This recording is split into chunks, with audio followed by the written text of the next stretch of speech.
benefits, yes, I agree with you. Soweto is a brand on its own. We have the heritage, culture and heritage, the history in Johannesburg. But what sells us the most is the business aspect.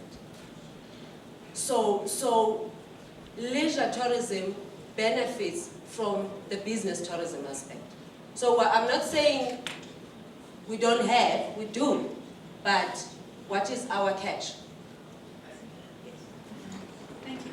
This gentleman at the back, I think we'll take one other question after this gentleman and then we'll quickly do a summary. Okay. Good morning, my name is Chris Mshongo from Europe. I'm sorry if I'm going to offend anybody here, but South Africa, especially our tourism board authorities, we're an enemy to our own selves. Because what is happening is that one will go out, especially with the international bound tourists. Don't go to that one, go to Cape Town, go to Durban, because those are safest places. Don't go to that. And you'll find that if, say for instance, I'm going to Cape Town, then I won't come back to South Africa. There won't be any repeat tourists that will be coming there because there are some perceptions that are being created. In this instant, I would say we need a very integrated promotions and marketing, because you'll find that for the mere fact that the gentleman from Germany is talking about Maboneng, and as a South African, I don't know Maboneng. And that on its own, it's a stereotyping or maybe segmenting tourist destinations that at the end of the day, they are going to be saturated and you won't get any repeat. Because I've been to Cape Town, I've seen Robben Island, I've seen the mountain, but we don't even market maybe the landscapes on KwaZulu-Natal, or maybe the landscape when we talk of Johannesburg. Whether I'm a business person, on the leisure side, can I go to Soweto and see maybe Mandela's building there? Or can I go to Kruger National Park? After that, in fact, what is even more interesting is that the presentation that was done here, you'll find that European tourists is somehow decreasing. It's now Asia that is now interested in South Africa. And to me, that is very interesting because it says, most of the Europeans, I'm just talking as a layman, most of the Europeans have been to South Africa, but don't go to KZN. I've been to Cape Town, so I would opt for something else. I think we are the enemy of our own selves as tourism boards in South Africa. Thank you so much. A valuable insight into perceptions. There's a lady on this side. I'd like to comment or ask a question. Thank you.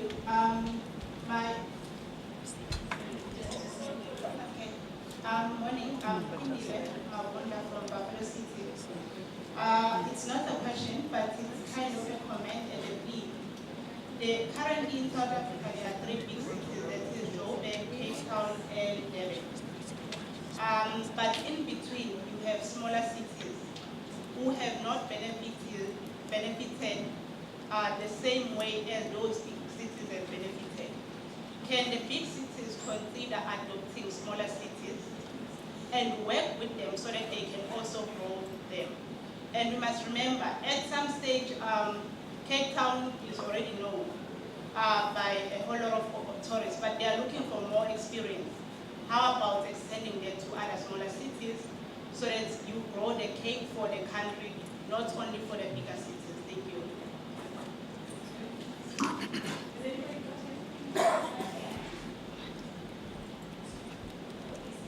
We can do that with ease. In my observation, let me put it that way. In the smaller cities, there tends to be, in Joburg or Cape Town or Durban, you will have a specialized body, Cape Town tourism, Durban tourism, Joburg tourism. That is a body with specialized people, right, in tourism. In the smaller areas, you don't find that. Instead, you find tourism within an economic development department led by an LED manager. Now, an LED manager does not have the expertise in the industry. That person's focus is broad.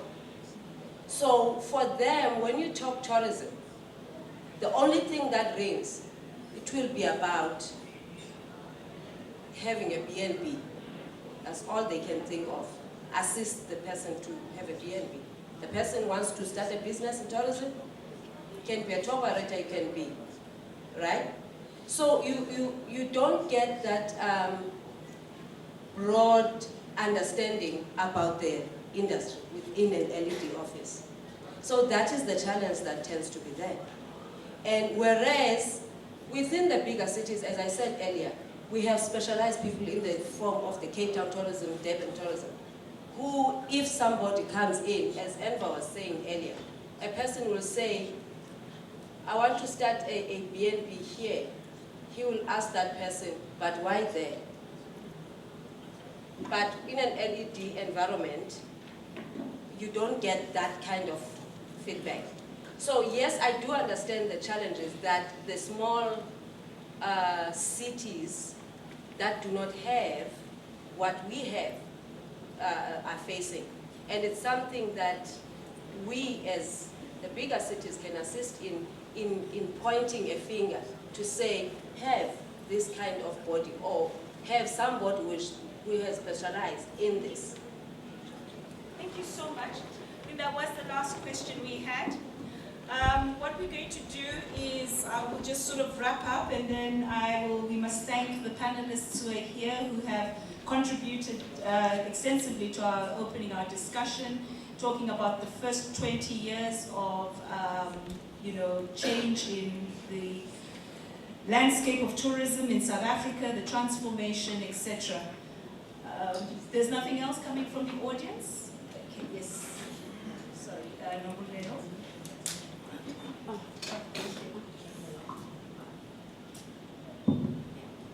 Thank you very much, Mon. I think from the questions that are being raised and some of the responses, it just sparked in my mind two things.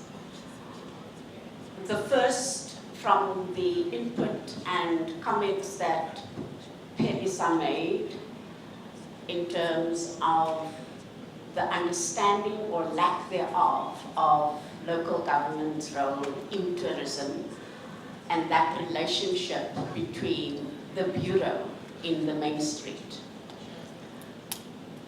The second one being the question just raised that links to that about small businesses and how do we grow that.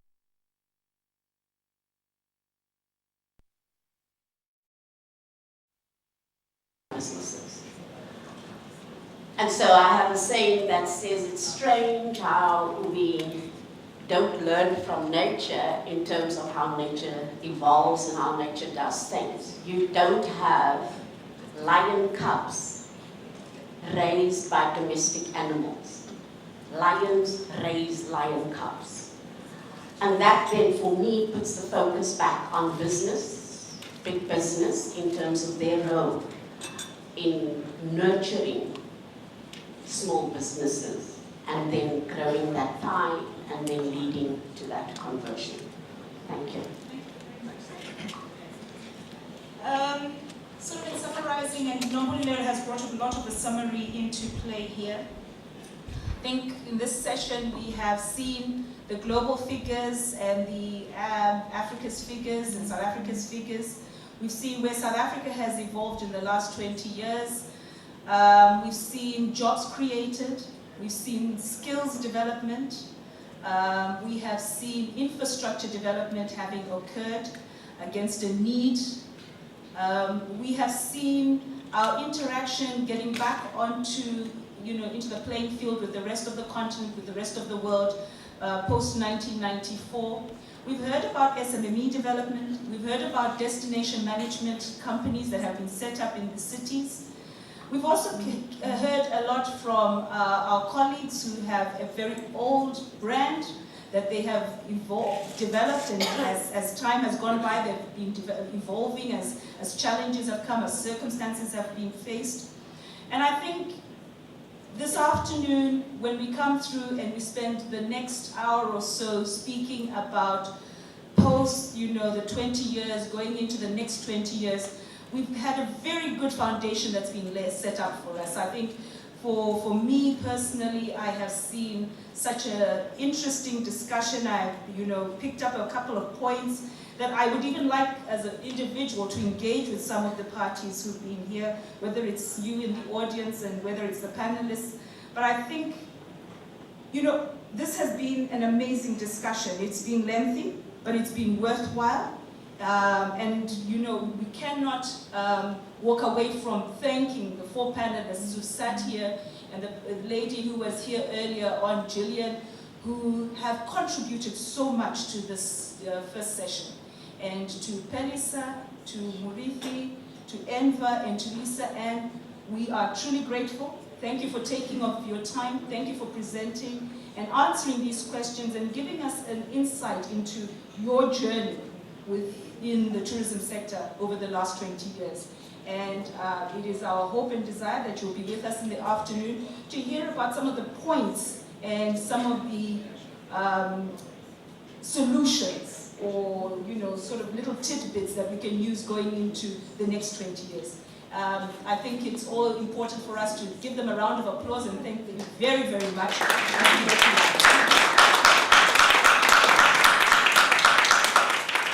Thank you very much. We'll adjourn for lunch. It's 12:10. I would ask if it is possible for us to definitely be back at about, sort of gathered round by about 5 to 1, so that we can enter into the second session. But thank you ever so much for having been with us this first session. From now. Thank you to this first panel of the group of speakers who spoke before lunch, if we went out for lunch, who set the tone for the second session that we're going to have, where we're actually going to now speak a lot on where we want to take ourselves into the next 20 years. I think this is going to be a keenly interesting session, because what we also want is some of your suggestions, some of the solutions that you would find that would help us spearhead ourselves into the next 20 years. So at this stage, what I'm going to do is I'm going to call upon the next speaker, somebody who has lots of experience in destination management, who has a lot of experience as well coming from a large organization, large umbrella organization. I'm going to speak about a lady called Elsia Grandcourt, who is the director from the United Nations World Tourism Organization, and she heads up the Africa region. She is the program director of the Regional Program for Africa at the UN WTO. Elsia Grandcourt undertook her hotel management training at the Singapore Hotel Association and Education Center in Singapore before playing a significant role within the tourism sector. She has occupied various positions in international chain hotels such as Le Méridien and the Hilton, as well as having worked for the Seychelles National Airline and in destination management companies. She joined the public sector as a deputy CEO of the Seychelles Tourism Director, and later was promoted to the CEO position. Africa is in the focus, and by joining the UN WTO in 2013, Elsia Grandcourt is keen to fully operate her 2 backgrounds of the public and private sector for the benefit of a steady tourism growth in Africa. I'd like to welcome to the stage Elsia Grandcourt.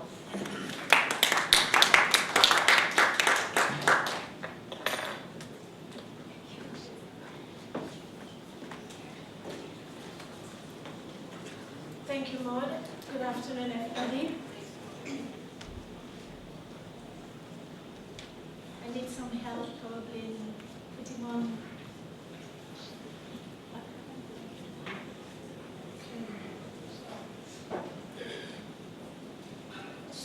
again, good afternoon. I hope you all had a good lunch. It gives me great pleasure to share with you the global overview of tourism development in Africa towards 2030, looking at the trends, challenges, and opportunities. I would first like to start by sharing with you the role of the UNWTO as the specialized agency of the United Nations and the leading international organization in the field of tourism, which serves as a global forum for tourism policy issues and a practical source of tourism know-how. We also play a central and decisive role in promoting the development of responsible, sustainable, and universally accessible tourism, whilst paying particular attention to the interest of developing countries. We are an intergovernmental organization with membership which includes over 156 countries, and of which 49 of our member countries are from Africa. And we also have over 400 affiliate members representing the private sector, educational institutions, tourism associations, and local tourism authorities. We encourage the implementation of the Global Code of Ethics for Tourism, and we are also committed to the United Nations Millennium Development Goals, which is geared towards reducing poverty and fostering sustainable development. I would also like to invite you to refer to our annual report 2013 that can be found online as well. With this presentation, we're going to touch on why tourism matters today, giving an overview of the trends and developments, and looking at Africa towards 2030, the challenges and opportunities. This will serve as the base for the panel discussion of this afternoon. Why tourism? Tourism remains a very important economic contributor. It is the key driver for socio-economic progress, also a top export earner, and the largest for many destinations. It creates jobs and opportunities for entrepreneurs, and also help towards poverty alleviation. In 2012, 1 billion tourists travels the world, and this marked a new record for international tourism, a sector which accounts for 1 in every 11 jobs, 6% of the world trade, and 8% of exports of least developing countries. Tourism is indeed the mainstay of many countries. As we see here in the examples, we have Mauritius with a contribution of 25% to the gross domestic product, the likes of the Gambia, Seychelles, and Cape Verde as well. At the projected pace of growth, we surpassed the 1 billion mark in 2012. By 2030, the number is anticipated to reach 1.8 billion, meaning that in 2 decades, 5 million people will cross international borders for leisure, business, or other purposes, such as visiting friends and family every day, besides the 4 times as many tourists traveling domestically. The projected growth average from 2010 to 2030 is at 3.3% per year. Now, looking at Africa, what are the main objectives of the Africa program at the UNWTO? It's for us to ensure that the implementation of the general program of work within the region, to serve as UNWTO's direct channel through which the development needs and concerns of our member states are communicated to the Secretariat, as well as strengthening the institutional capacity of African countries in various domains, in order to make them more competitive in the global tourism marketplace. We also promote the image and importance of tourism throughout the region, which contributes towards poverty reduction, promote the UNWTO STEP initiative, along with the achievement of the UN Millennium Development Goals, and also increase the affiliate memberships of countries and private sectors. I would also like to add here that The points that are also high on our agenda and recognized as key issues by UNWTO are air connectivity and visa facilitation, the issue of poaching, investment and tourism development, technology and social media, as well as the importance of collaborating between neighboring countries to facilitate tourism access to destinations in terms of visa policy and transportation solutions. It is also through building alliances, as we mentioned earlier, within the UN system or outside of it, that helps to bring support to our member countries. And as I said this morning, for the first time, UNWTO, together with ICAO, the International Civil Aviation Authority, will be bringing together tourism and transport ministers for the first time to discuss issues on air connectivity in Africa. And this will happen on the 14th and 15th October in the Seychelles.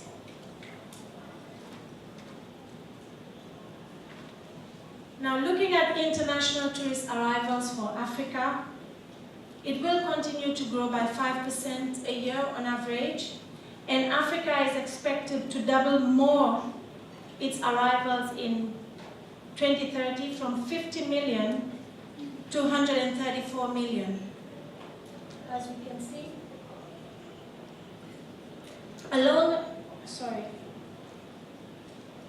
when we look at the sub-regions of Africa, North Africa shows that it will continue to be the largest receiver as they are on the rebound, and countries in West and Central Africa will grow from 7 million in 2010 to 22 million in 2030.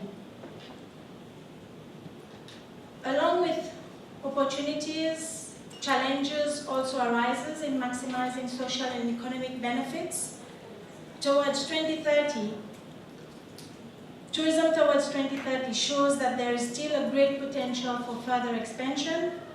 In the coming decades, emerging as well as established destinations will benefit from these trends and opportunities, provided that they shape the adequate conditions and policies with regards to business environment, infrastructure, facilitation, marketing, and human resources. The long-term tourism growth pattern must be moderate, sustainable, and inclusive in order to make it possible. In concluding, for many countries, we've seen that tourism remains a powerful tool for social and economic development and the reduction of poverty through the creation of jobs and enterprises, infrastructure development, and export revenues earned. However, in order for us to tap into these potentials, it is important to continue creating and raising awareness to mainstream tourism in the political agenda. And this, we have the support of the tourism ministers. Sustainability is also more important now than ever before. Therefore, addressing issues such as energy dependency, climate change adaptation, congestion management, and risk management are all vital. We have to keep track also of the changing consumer. They are more experienced, becoming more experienced, more demanding. There's the demographic change, aging, migration, diversification of the family structures, the changing values, but also there's the importance to enhance competitiveness by shaping the adequate business environment through innovation, diversification of products, markets and segments, product development, ICT and technology in general, which is very important, marketing and promotion. These are the key areas that will be marking the future. So with this, I would end here in order to allow the panel discussions to start based on the presentation that I've just done. Thank you for listening.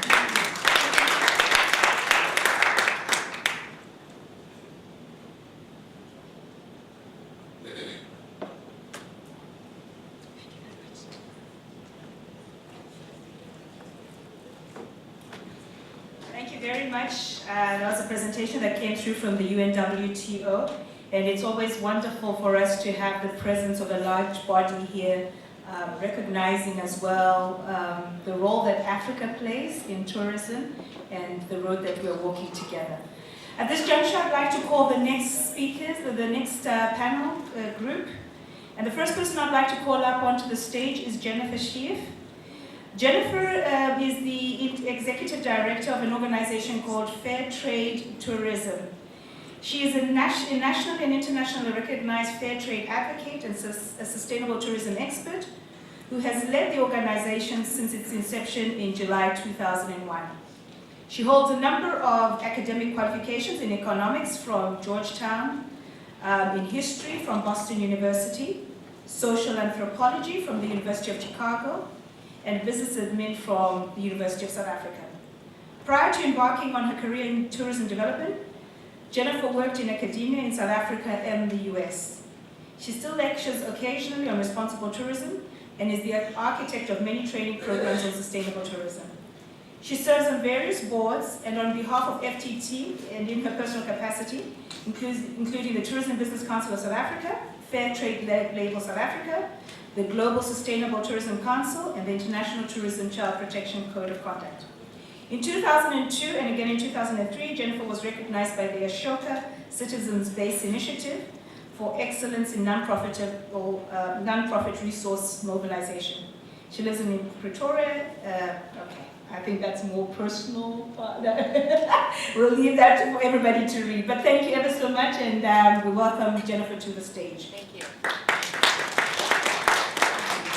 The next person I'd like to call is Lindiwe Sangweni Sido, who is the CEO of the Soweto Hotel and Conference Center and of the Birchwood Hotel in Johannesburg. Mrs. Sangweni Sido joined the Global Hyatt Corporation in Washington, D.C. after graduation from Pennsylvania State University. She returned to South Africa in 1995, remaining with Hyatt until 2000. And after a brief stint as director of the tourism branch of South Africa's Department of Environmental Affairs and Tourism, she joined the Southern Sun Hotel Group as general manager. She was there until 2004, and she then later on joined the Zuka Africa Tourism and Investment Corporation, known as ZATIC, which focuses a lot on investment opportunities in the tourism industry. She serves as a director still and the CEO of ZATIC. In 2007, Mrs. Sangweni Sido opened and became general manager of the Soweto Hotel on Freedom Square, that is in Soweto. It's the first black-owned and managed 4-star rated hotel in Soweto. It's located on the historic site where South Africa's Freedom Charter was adopted and signed in 1995. She has assumed her role at the Birchwood Hotel. She assumed her present role at the Birchwood Hotel in 2011. She is a member of the African Advisory Board. Sat on the board of the South African Weather Services, is now on the Tourism BEE Charter Council, and is also now with the Council of Marketing in Cape Town Hotel, at the Hotel School in Cape Town. Please welcome Mrs. Sangweni Sido. The next person I'd like to call up on the stage would be somebody who has come from far shores, and that is Dr. Carl Mutsami. He holds a doctorate in humanities with the distinction for Sorbonne and was a visiting professor in art and literature. He, as chief executive to the Office of the President of the Francophone Movement, he was responsible for policy and strategy and has led several international cooperation missions to Benin, Senegal, Burkina Faso, Ivory Coast, Cambodia, Vietnam, Tunisia, and Morocco. He's also an honorary citizen of the town of, oh, my French here is gonna be, wow, okay, let me try this. Wasqual in France. Does that sound a bit like Afrikaans instead of French? Yeah, I thought as much. Inspired by rich experiences drawn from life and the necessity to foster closer links amongst people, he took the challenge of driving the destiny of the tourism industry in 1998 in Mauritius as the director of the Mauritius Tourism Promotion Authority. Convinced that the destiny of the island lies in a top quality tourism industry, He has led promotion missions in more than 50 countries around the globe to consolidate and improve the image of the Mauritius destination. Today, his contribution speaks for itself as the tourism industry has risen to become one of the main engines of the growth of the Mauritian economy. Please welcome Dr. Musang. Wonderful. Thank you very much. I want to thank the panel that's sitting here with us. Unfortunately, Dr. Edler is not here with us, but you know, his contributions have been well known in South Africa for being part of the brand of innovation in terms of tourism in the country. So I'm going to start off with Jennifer. You take the top hat. With pleasure. Okay, great stuff. Now, Jennifer, you've spent a number of years in academia, in developing the fair trade tourism brand in South Africa. Give us just a quick run of what fair trade South Africa does and who they are. Fair trade. Yes, it is. Fair Trade Tourism is Africa's leading responsible tourism organization. We work broadly in what we call responsible tourism here in South Africa, which includes environmental aspects, social, cultural, as well as economic.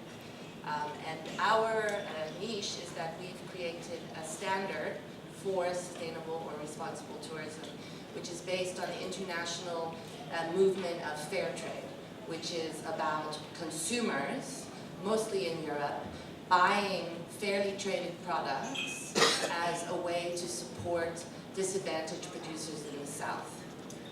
So fair trade is something that's extremely well understood in many of our incoming markets, and we use the language of fair trade to talk to tourists coming from Germany, Netherlands, UK, etc., to talk to them about what is often a very complicated set of issues, sustainability, but to use a simple language that they already understand. Okay, I hear you, Jennifer, and I'm sure the audience hear you clearly about the, where fair trade is active, and I hear you talk about the markets, the inbound markets that are coming into South Africa or into the continent. But how does that affect the person who's sitting at a small B&B in Uppington? I mean, do they understand what responsible tourism is? Do they really care? I think there's an ongoing process in any destination, including South Africa or Mauritius or any of the other 24 countries we now have here at INDABA, an ongoing process to educate the public sector about sustainability as well as the private sector. So maybe a small operator, even in a place like Durban, this could be a new concept. Do they care? I think they should care for a number of reasons, because firstly, sustainability is about making your business a better business. If you pay your staff a decent wage in a service industry, it's not rocket science. You're going to have a better quality product. And they should also care because there are opportunities in markets, including South Africa, to attract this kind of new consumer who, I'm saying the kind of person who buys fair trade products. But our new type of tourists wants experiential travel, they want authentic travel, they want to know that they are not damaging a destination, but they're actually leaving a positive impact behind. Wonderful. Thank you very much, Jennifer. Can we hand over to Lindy? And Lindy, hearing what Jennifer has just spoken about, and we hear you're in business. We hear you're involved in the hospitality sector. Do you feel that you have been engaged in responsible tourism practice? Do you feel that your businesses are sustainable? What could you do in order to make them sustainable, if there are gaps? Yeah. Good afternoon to everyone, and I guess I will answer it in the context of my business with Soweto Hotel, which celebrates 7 years, October 27 this year. Soweto Hotel for me was what we call ignorance is bliss when you go into a project because maybe there's a vision and there's the excitement, but it was one of, probably and still is, the first 4-star hotels that exists in a township, in a peri-urban environment. And the excitement for me was on a number of different platforms. It was about, first of all, having this opportunity to prove that we can have good products, excellent products in townships, i.e. a 4-star hotel. You know, sometimes we have this attitude that says if you're going into the townships, then you must put a 2-star or a 1-star or a Formula 1. And I say it with respect. I'm not saying that those are not good products, but we also have discerning clients and discerning customers inside the townships, but also coming from other parts visiting the townships.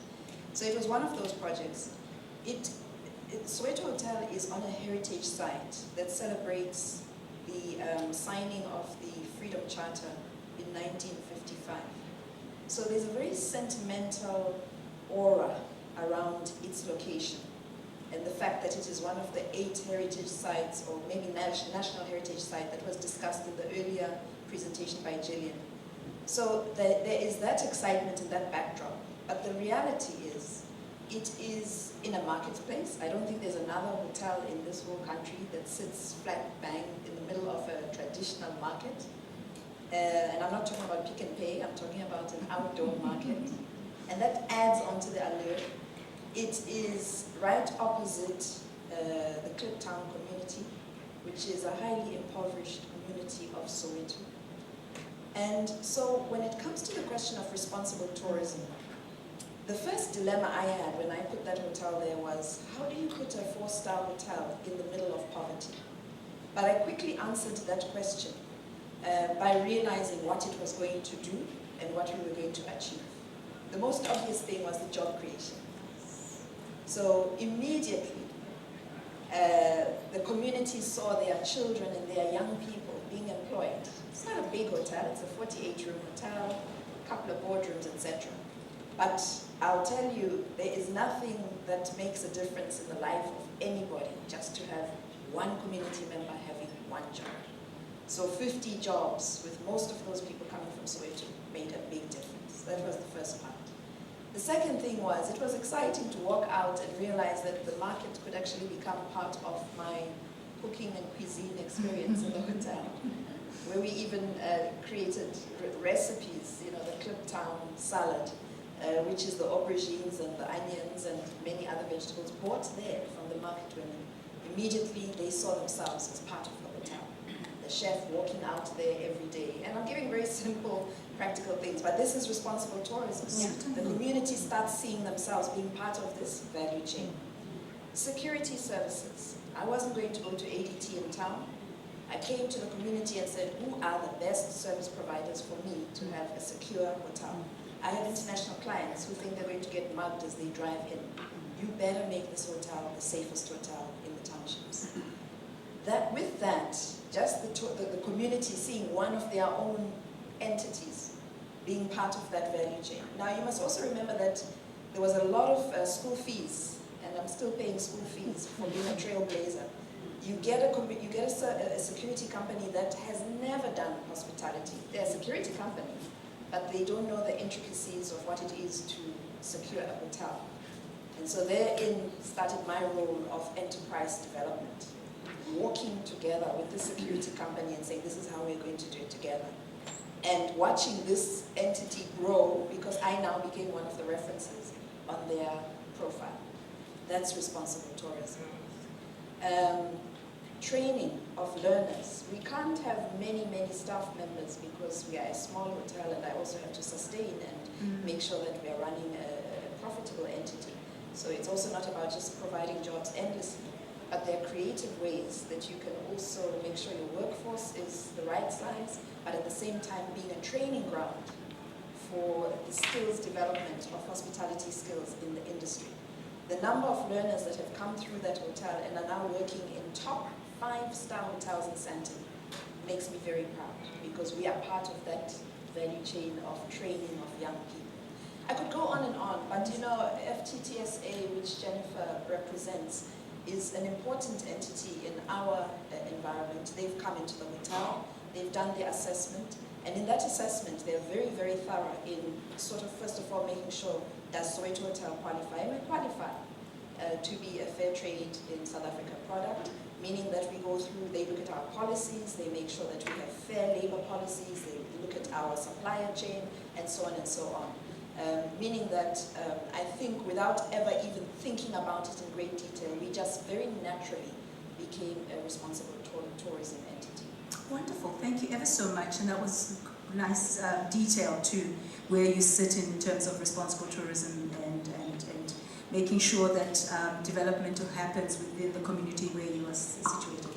I'd like to go to the doctor who has traveled from far to come and visit us and who has come onto this panel. Sir, if you look at Mauritius, we've always heard awesome stories coming out of Mauritius about how you've developed and promoted and you've taken this destination far afield. Very popular destination for South Africans for many, many years. And my question to you, sir, pertains to SME development. You know, we get to hear about all of the big labels, the big brands, the Tussa Rock, the Meridian, etc., sitting in Mauritius. But rarely do we hear about the SME who's in the hospitality industry in Mauritius. What's happening to those people? Have you included them in this journey? Or are they just by the way? Or do they not exist? Thank you, and good afternoon to everybody. I must say first, to jump on what the lady said, is that Mauritius is an island. The fundamentals of Mauritius will be in the future sustainable development of sustainable tourism. Now coming back to the essence of your questions, SMEs. SMEs, very important. Whenever you deal with the tourism industry, you're dealing with people. It means the people, the population of Mauritius. So you will never be in a position to exempt the people of Mauritius from the benefits of the tourism industry. It has been a long process in Mauritius, a very subtle process, whereby we have been able to educate and bring in the population of Mauritius in the process of the development of the tourism sector. It is very important. Of course, the multiplying effect is there, but talking about Mauritius, perception of Mauritius, you have a great perception of Mauritius because this is an image building process. And with this image building process, you have on the front scene the big brands of Mauritius, Four Seasons, West Rock, Sun Resort, Beachcomber, and these are benchmarked together with government, the tourism of Mauritius in such a way that we are playing in a league of our own. It means that we have given a sense of commitment of a quality-driven industry because we have understood what is the process of an island tourism, and we have been able to build the tourism sector in such a way that the first meaning of tourism in Mauritius is quality-driven, and it's very important. It doesn't mean that we excluding SMEs. It means that the SMEs too, we have been able to take them on board, and they have gathered momentum, and they are committed to this quality-driven industry. So the SMEs are there because we're doing a marketing mix. Let's take an example. From South Africa, we have now nearly 100,000 South Africans traveling to Mauritius.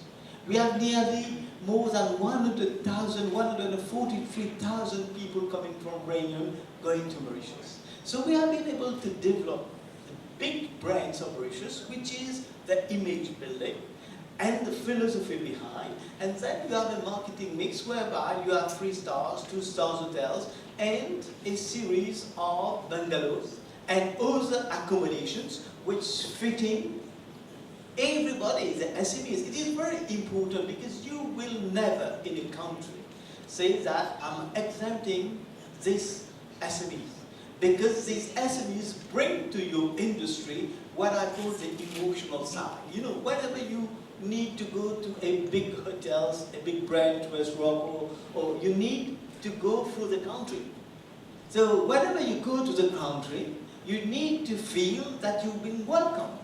And the best way of doing that is that you bring SMEs on board. And SMEs cater either for the taxi stakeholders, ground handling systems, bungalows, small restaurants, cultural links, and so on and so forth, so that whenever you showcase Mauritius abroad, these people feel proud of your rewards. If you're doing it other way, it will not be a long-term effect. The reasons is simply because you're handling tourism, and tourism meaning is a human component. You need to treat with human beings, you need to feel the welcome at the airport, you need to feel the welcome whenever they take a taxi, you need to feel whenever you go shopping, and whenever you go around, that people like the tourist industry. And this is why there is some specific, specific support as far as the MTP is concerned. We offer them free space on our stand. SMEs, associations don't pay to showcase Mauritius on our stand. Whenever they go for a roadshow, we organize them for them. We organize a roadshow for them, and they don't have to pay. And these are some incentive, and even government of Mauritius has now a scheme approved whereby you get refund for the promotions investment that you're doing. It means that it gives you a sense of belonging, and this is the most important thing. And this accounts that Mauritius has been so successful for so long, and we have been able to go through a lot of crises, and even now, still, the airlines of Mauritius, Air Mauritius is a success story, and the tourism of Mauritius is a success story. This is very important. I think that the essence message, because this is a private-driven industry. A private-driven industry, you need people, either big investors or small investors, to come forward and with innovative ideas, and they need to feel that actually you cater for them. And our role is a facilitating aspect, but we do support them financially, often, and as far as intelligence is concerned, we give them all data so that they can move forward. Okay, thank you so much, Dr. Monsani. Going to Jennifer. Jennifer, we've spoken about responsible tourism, sustainable tourism. You've spoken about the markets that come into South Africa and their demands are for responsible tourism. But, this is a question that gets asked several times. Where's the catch? Where's the money? What makes this economically viable? Even if I am being told that the reason I need to get certification or be recognized for responsible tourism is so that the demands of the new traveler are going to come towards my door. If that doesn't happen, what is it that one needs to be aware of in terms of responsible tourism and as a certified responsible tourism product? I'd like to address that question on two levels. So firstly, you're referring to what we could call the business case. That's correct. Right? So Lindiwe, in your hotel with your team, to some extent, this was your vision, this was your purpose, this is who you are, these are your values. So whether you're certified or not, that's how you're going to operate your hotel. So one of the challenges, not just for fair trade tourism, but for all sustainability labeling organizations across different sectors, is to start to quantify benefits. What we can say with confidence is that there's often internal savings. So, profitability is, income minus expenditure. So businesses that are more aware around things like energy efficiency, they're going to save money. Lindiwe, when you pay your staff properly and you train them, they stay, so you have higher staff retention. It's reputational. So a lot of this is maybe anecdotal. So one of the challenges is we need to start looking at the data, but we need kind of longer trends We've been talking with Grant Thornton about this, for example. So I do think there's a business case. And tour operators, for example, there's a growth in B2B demand. Tour operators giving preference to businesses that have some sort of sustainability label. TripAdvisor is introducing a new system where guests can rate the basic environmental performance of businesses. So, there are these kinds of touch points. And the other level I'd like to address is more from a destination standpoint. So it's also about the competitiveness of a destination. And I'm just thinking about Mauritius, for example. So it's a small, what we call a small island developing state, very dependent on tourism. I would say, historically, perhaps developing what we might call mass tourism, which creates visitor management challenges. If you look at the ratio of the residents of Mauritius versus tourists, there are a lot more people visiting than local people. This can create social problems, for example. If we don't globally address things like climate change, this is going to dramatically affect tourism, especially in small islands. So we need, as destinations, to address these kinds of higher level issues to stay competitive. Another very good example is poaching. Right? What would tourism in Africa look like without the big five? Right? How do we address poaching? I mean, in the immediate sense, we've got to, this is criminality. We have to deal with it in a sort of law enforcement way. That's the immediate response. It's not going to work in the long term. The long term is, as Lindy Way says, people affected by tourism, where tourism is happening, where they see tourists, they need to benefit. So so there are many levels where we can answer that question. It's really what you're saying about competitiveness. So there's a business question as well as a destination issue. How do we stay competitive as South Africa? How do we stay competitive as Africa? How do we address some of these potentially critical issues that are addressed through sustainable practices? Thank you so much. And I think the beauty about what you've just highlighted there is, the pillars within the responsible tourism drive and, the environmental issues, and something that we all try and duck and dive from, especially on the African continent. Thank you. Lindy, coming back to you, black female, walks into Soweto, sets up a hotel, something never done before. What drove you? You mentioned it, you spoke about it, and you spoke about the challenges.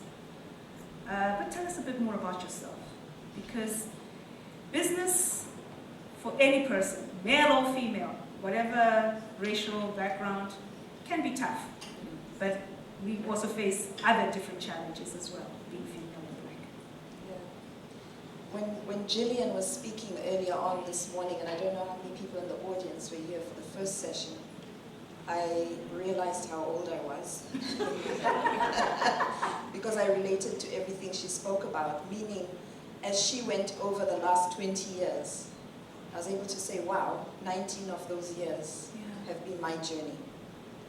And I think that is important in business. And I say it a lot to young people who want to go into business, that it's so important to lay the foundation first. Look, there are people who just have it. I don't think I'm one of the Richard Branson type entrepreneurs who wake up and they just have it. And they're young people who just wake up and boom, they try different things and they make it. I'm not that girl. But my background, I think, has played a big role in leading me to where I am today. I lived in exile all my life. I was born in exile. And I came back to South Africa to work in 1995.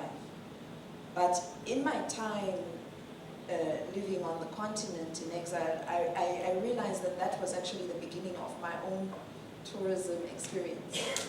Living in Swaziland, Zambia, and Kenya, where I got this passion for the hospitality industry. When my colleague from Kenya was sitting up here this morning, I got excited all over again because the Kenyans have this sophisticated tourism platform that they've developed over the years. I studied hotel management in Switzerland, and I also continued with my studies in the States before I started working for Hyatt. That was a very deliberate process. I knew that it would be important for me coming back to South Africa one day, and at the time we didn't know when we were coming back. I'm talking about 1986, 87, 88, 90s. We didn't know that political parties would be unbanned and that we would be coming back, but I had this vision that when I came back to South Africa, we would have to have different experiences, different skills, different qualifications in order to become participants of this economy.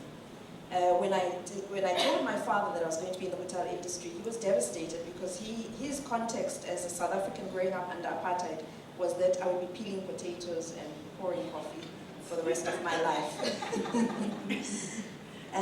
Ownership was not something that he could even imagine, and he is 81 this year. So I'm giving you this very deliberately because then coming back in 1995, thrown into an environment where when you are hired, you are looked at suspiciously because you're a black female, and there's great doubt that you even have these qualifications that you talk about.